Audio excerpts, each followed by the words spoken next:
الحمدللہ، اللہ تعالیٰ کا لاکھ لاکھ شکر ہے کہ مالک الملک نے اپنی یاد کی توفیق اور موقع عطا فرمایا۔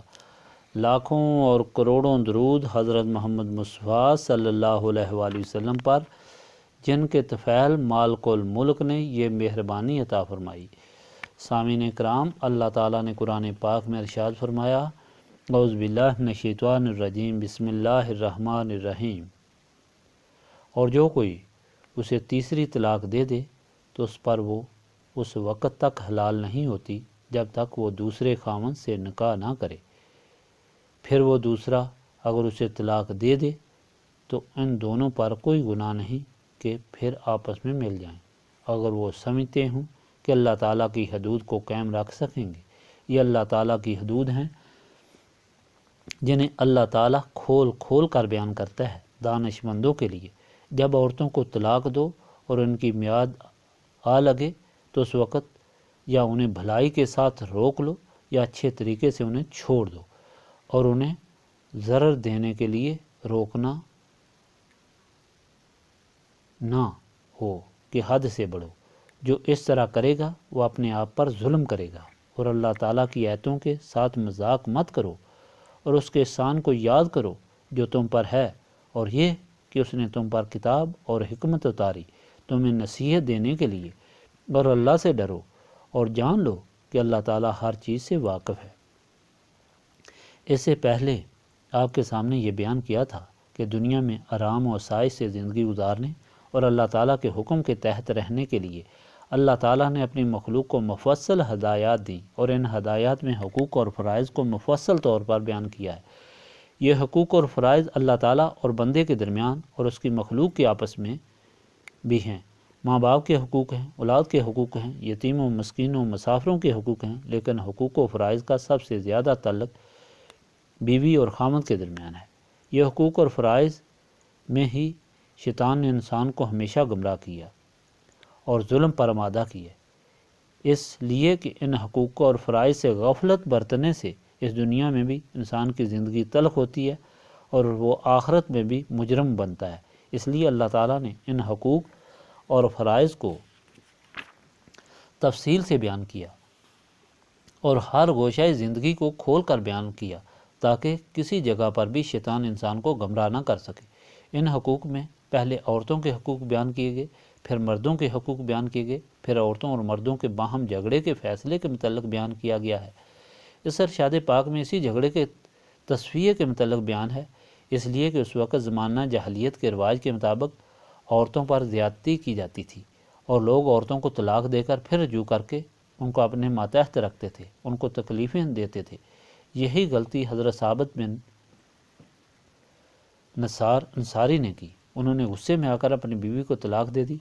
عدت پوری ہونے سے پہلے انہوں نے پھر رجوع کر لیا، پھر طلاق دے دی، پھر رجوع کر لیا۔ اس طرح 9 مہینے تک ان کو لٹکائے رکھا۔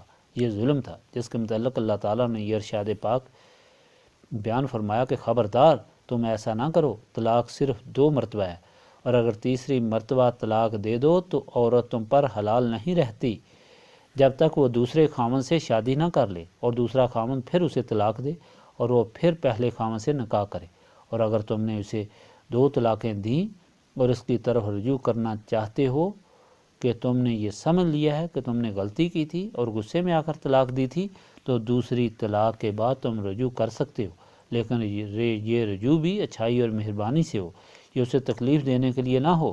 اگر تم یہ سمجھتے ہو کہ تمہارا فیصلہ بالکل درست ہے کہ تم نے بیوی کو چھوڑ دیا ہے اور اس کو واپس نہیں لینا چاہتے کیونکہ تمہاری اور اس کی نہیں بن سکتی، تو پھر تیسری طلاق دے دو، اور یہ طلاق احسان کے ساتھ دو، تکلیف کے طور پر مت دو، کیونکہ وہ خدا کی مخلوق ہے اور اللہ تعالیٰ نے تمہیں اس پر برتری عطا فرمائی ہے۔ یہ اللہ تعالیٰ کا تم پر احسان ہے۔ اگر تم ایسا کرو گے تو یہ اس پر ظلم ہوگا۔ اگر یہ تم اپنے خیال میں سمجھتے ہو کہ تم نے اس پر زیادتی نہیں کی، تمہارے اس عمل پر تمہیں سزا ملے گی اور تم جرم کے مرتکب ہوگے۔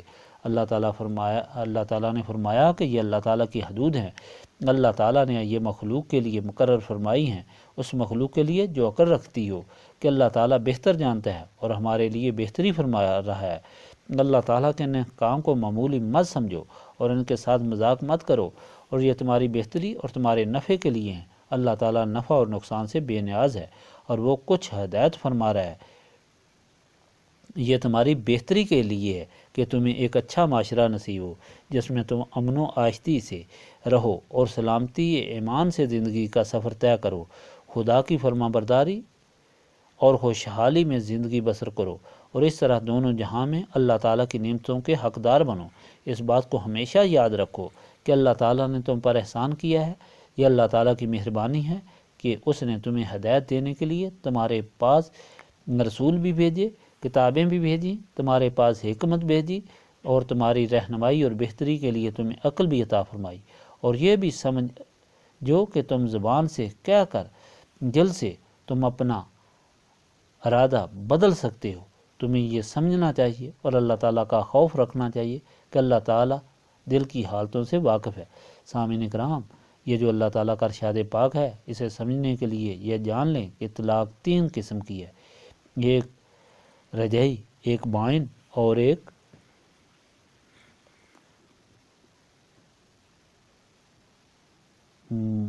مغلظہ۔ رجعی طلاق یہ ہے کہ اگر بیوی کو ایک بار طلاق صریح دے دو تو عدت کے اندر رجوع کر سکتا ہے۔ بائن طلاق یہ ہے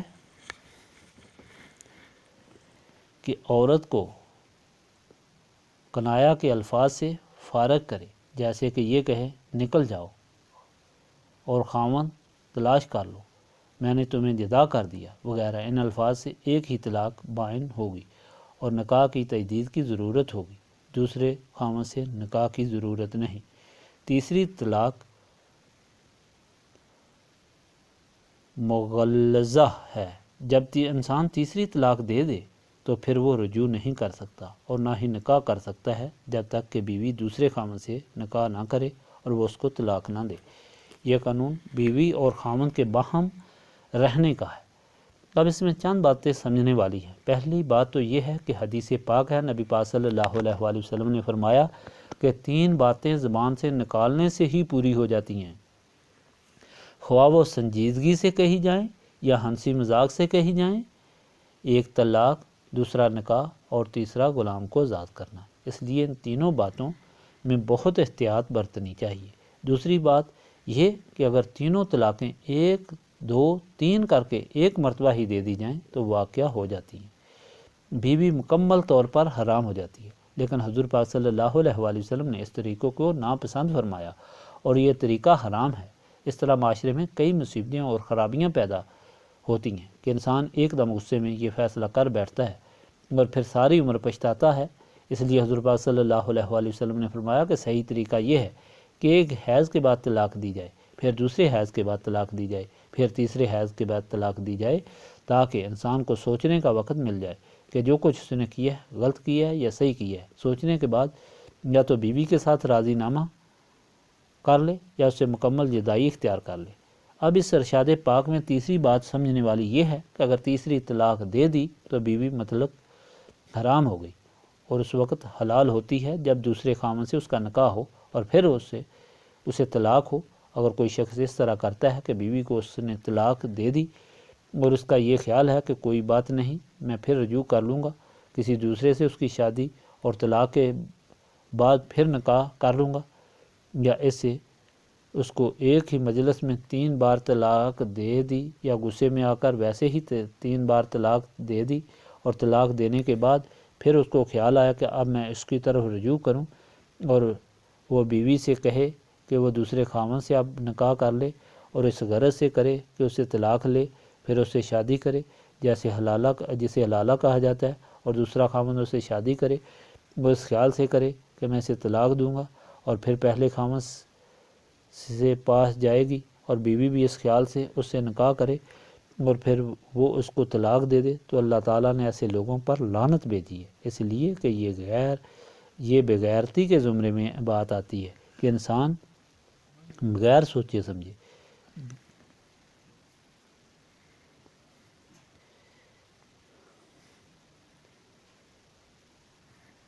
بیوی کو طلاق دے اور پھر جب اپنے اس اقدام پر پچھتائے اور پھر اس بیوی کو دوسرے کے پاس نکاح کے لیے بھیجے اور جب وہ دوسرا خاوند اسے طلاق دے تو پھر نکاح کرے۔ اس سے دوسرے آدمی کے لیے بھی بغیرتی ہے کہ وہ اس لیے نکاح کرتا ہے کہ اس دفعہ بیوی بنا کر اسے چھوڑ دے اور پھر پہلے خاوند کے حوالے کرے۔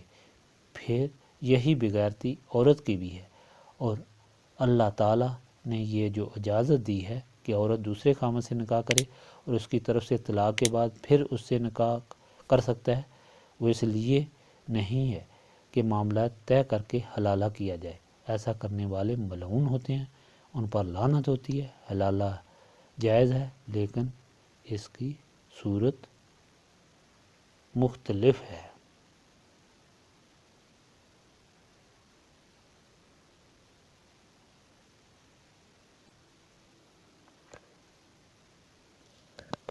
اللہ تعالیٰ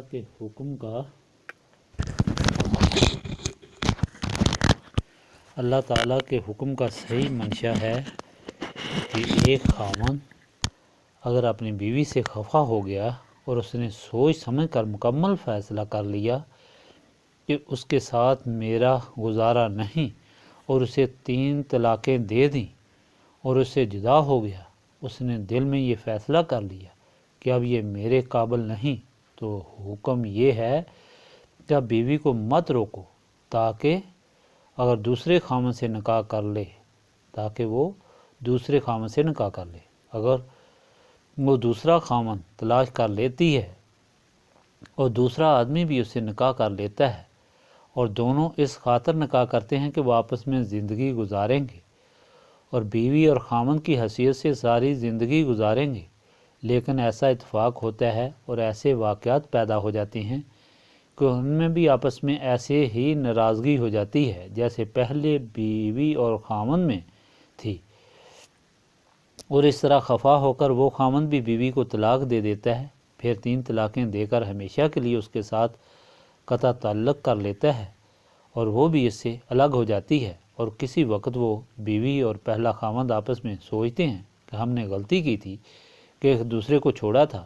بیوی یہ سمجھتی ہے کہ مجھے بہتر خاوند نہیں مل سکا اور خاوند یہ سمجھتا ہے کہ مجھے بہتر بیوی نہیں مل سکی، تو اگر اس صورت میں وہ نکاح کریں تو پھر وہ جائز ہے، لیکن پہلے سے عام معاملات طے کر کے وہ حلالہ کریں تو وہ ملعون اور لعنتی ہیں۔ سامعین کرام، اگر اس سارے مسائل کو دیکھا جائے تو اس میں بڑی باریک باتیں ہیں جو بڑی باریکی سے سمجھ میں آتی ہیں، اور باریکی سے انسان ان پر عمل کرتا ہے، کیونکہ شیطان انسان کے دل و دماغ پر چھا جاتا ہے اور نفس کو قابو کر کے اس پر نفسانی خواہشات کو غالب کر دیتا ہے، دل و دماغ سیاہ کر دیتا ہے، تو انسان ان باریک باتوں کو نہیں سمجھ سکتا، اس لیے وہ ہمیشہ اس طرح دیکھتا ہے جو شیطان کی طرف سے ترغیب ہوتی ہے اور بظاہر وہ جائز معلوم ہوتی ہیں، اور اس طرح وہ اس پر اپنی زندگی میں عمل کرتا رہتا ہے اور ایسے اعمال کر بیٹھتا ہے جو اس کے ایمان کے لیے، اس کی غیرت کے لیے نہایت ہی تباہ کن ہوتے ہیں۔ اس طرح وہ اسلام سے بھی خارج ہو جاتا ہے اور اللہ تعالیٰ اور رسول صلی اللہ علیہ وآلہ وسلم کی محبت سے بھی دور ہو جاتا ہے اور اس طرح ذلیل و خوار ہو جاتا ہے۔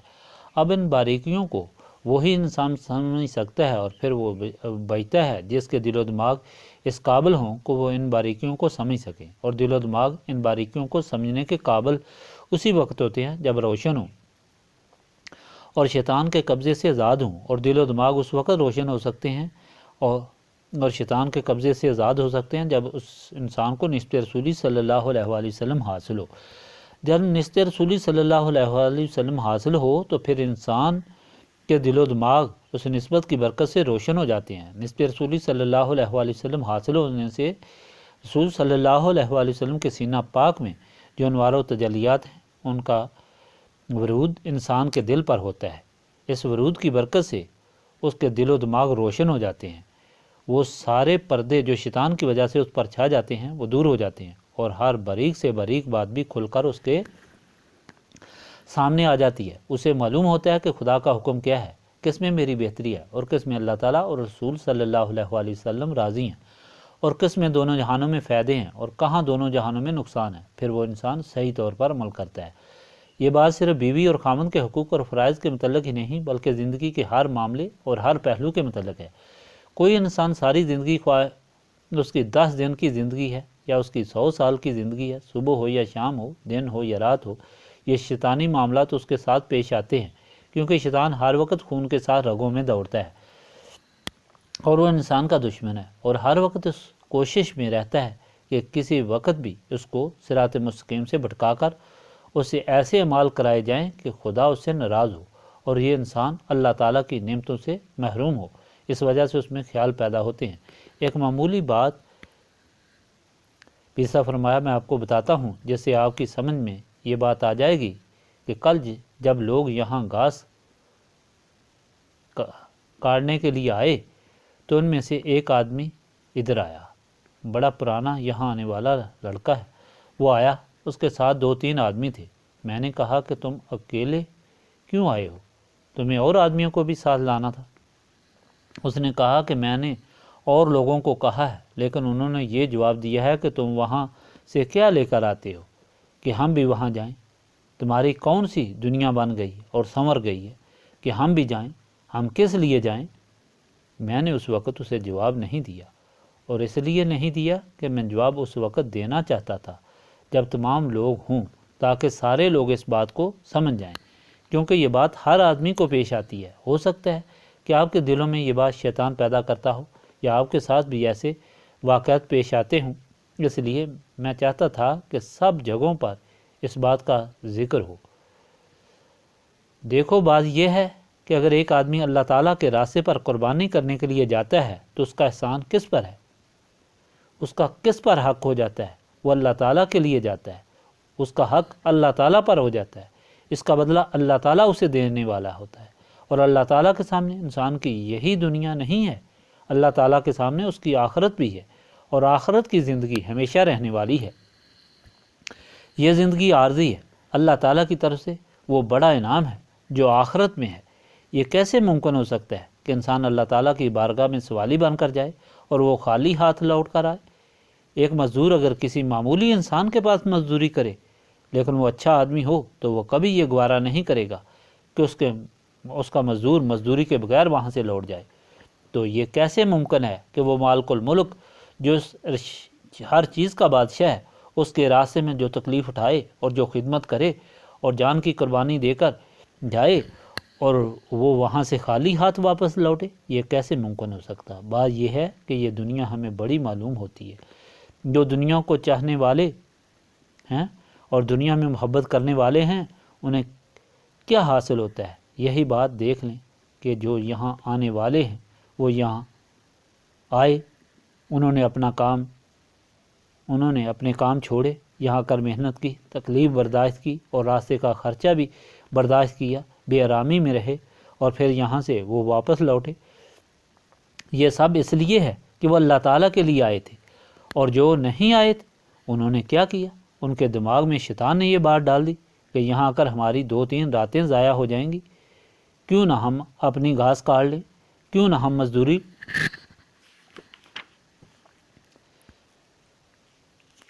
کے 200 روپے اور لے لیں۔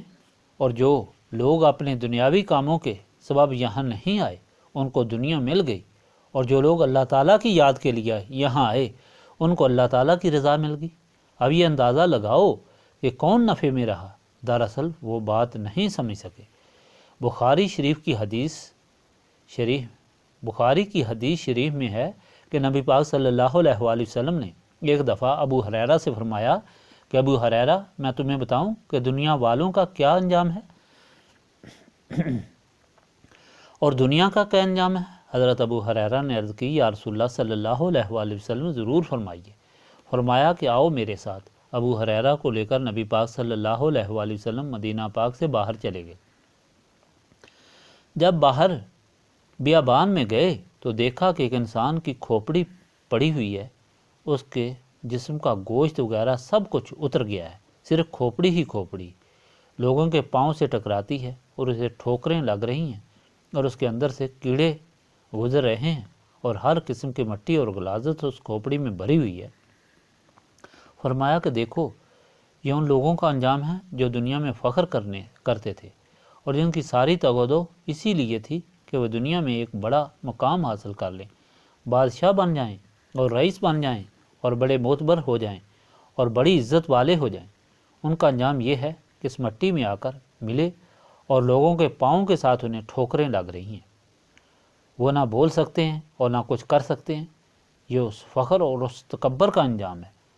اور آؤ اب میں تمہیں بتاتا ہوں کہ وہ لوگ جو دنیا کو حاصل کرتے ہیں وہ کیا حاصل کرتے ہیں۔ نبی پاک صلی اللہ علیہ وآلہ وسلم حضرت ابو ہریرہ کو لے کر تھوڑا آگے بڑھے۔ انہوں نے دیکھا کہ وہاں گندگی کا ڈھیر لگا ہوا ہے جہاں لوگ پیشاب کرتے ہیں۔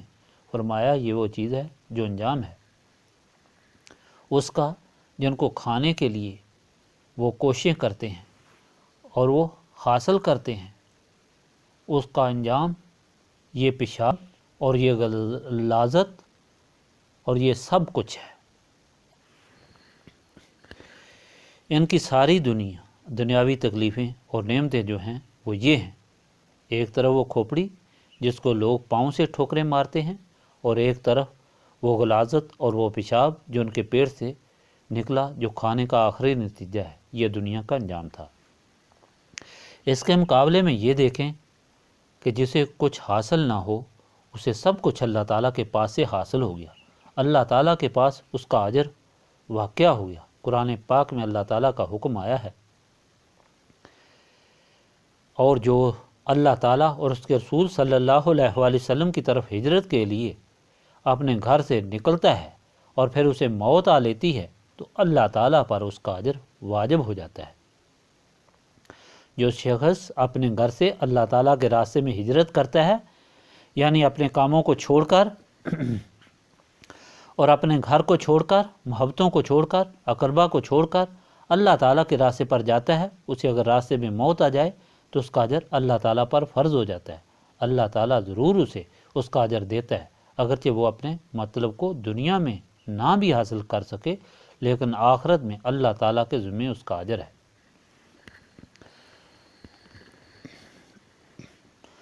دعا کے متعلق نبی پاک صلی اللہ علیہ وآلہ وسلم کی حدیث ہے کہ جو شخص بھی دعا کرتا ہے اس کی دعا ضرور قبول ہوتی ہے، لیکن قبول دعا کی 3 شکلیں ہیں۔ ایک یہ کہ جب شخص اللہ تعالیٰ کی بارگاہ میں دعا کرتا ہے اسی وقت وہ قبول ہو جاتی ہے۔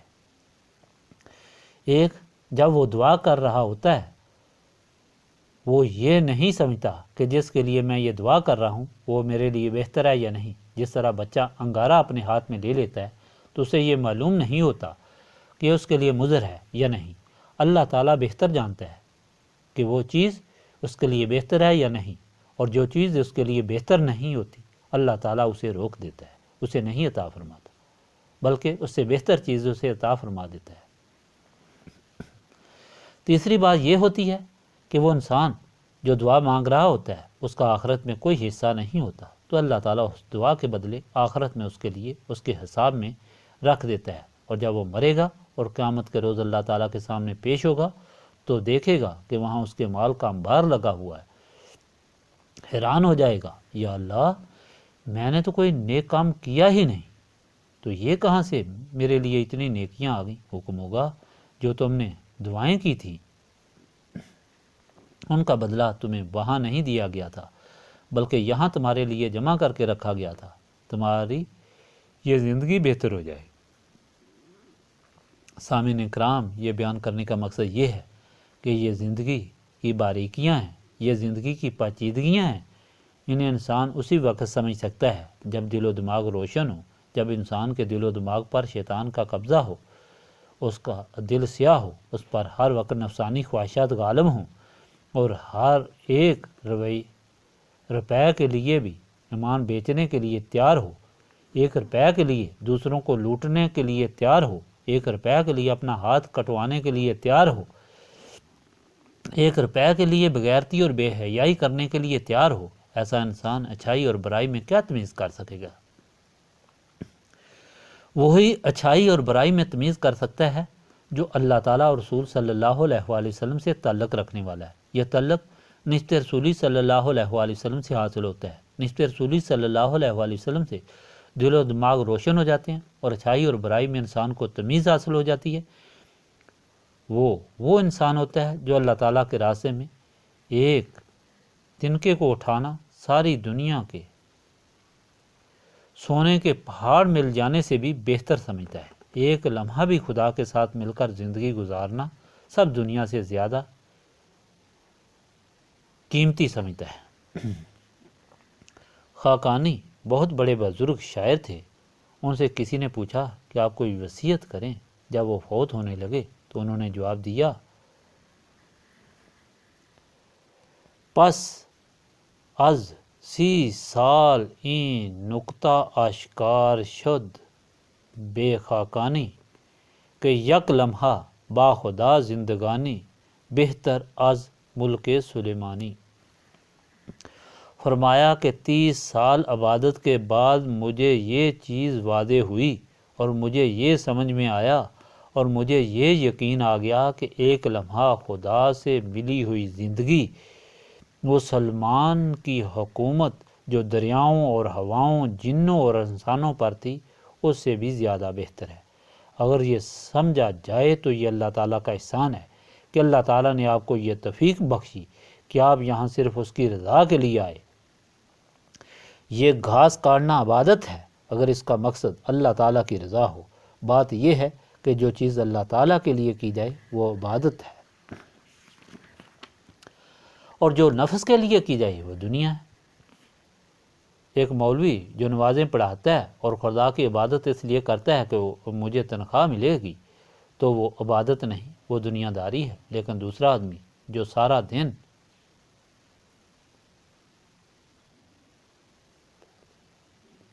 پہلے مارتا ہے اور اللہ تعالیٰ کی رضا کے لیے مارتا ہے، تو وہ دنیا کا کام بھی عبادت ہے، وہ اس کے لیے عبادت بن جاتی ہے۔ اس بات کو سمجھنے کے لیے نسبت رسولی صلی اللہ علیہ وآلہ وسلم کی ضرورت ہے، اور نسبت رسولی صلی اللہ علیہ وآلہ وسلم صرف صاف سینوں کو حاصل ہوتی ہے۔ اسی لیے یہاں اللہ تعالیٰ کی یاد سینے صاف کرنے کے لیے کرائی جاتی ہے کہ سینے صاف کرنے کی صرف ایک ہی دعا ہے، اور وہ اللہ تعالیٰ کی یاد ہے۔ اس چیز پر زور اس لیے دیا جاتا ہے کہ یہ مشکلات اور یہ مصیبتیں ہر آدمی کو پیش آتی ہیں، ہر وقت انہیں باتوں کی ہمارے سامنے تکرار ہوتی ہے۔